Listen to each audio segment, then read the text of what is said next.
Hello everyone, my name is David Danish and I'm a student at my university.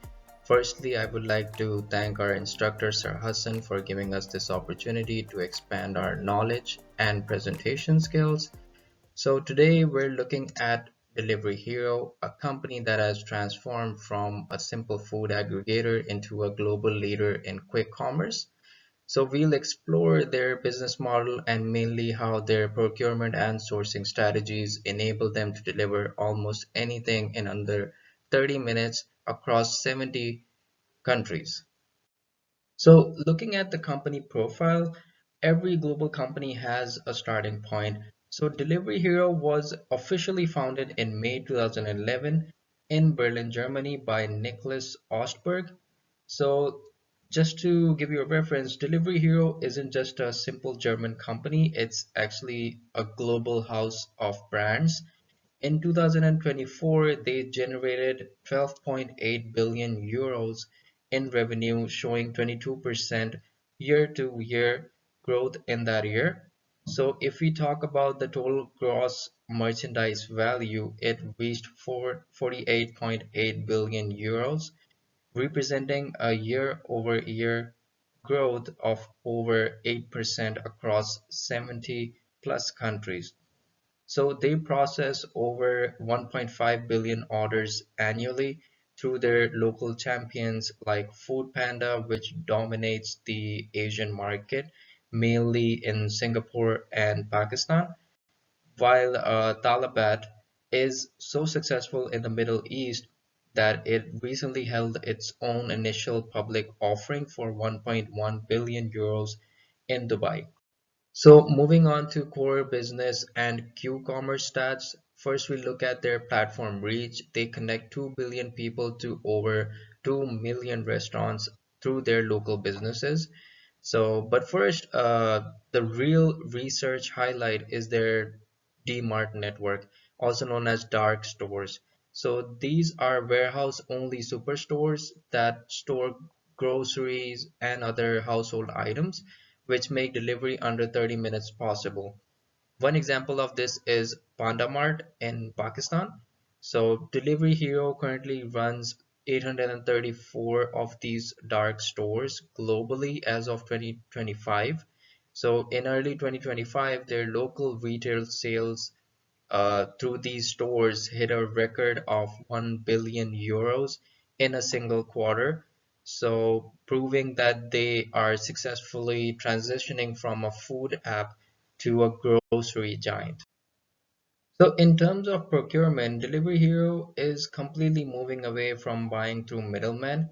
They now negotiate direct sourcing contracts with giants like Nestle and Unilever to get better margins for their DMarts and local businesses. On the other hand, they focus on CapEx, which is capital expenditures. So these are funds or investments that a company makes to acquire or maintain long-term assets such as buildings, machinery, or equipment. So their procurement team has the massive task of sourcing equipment for 800,000 riders globally.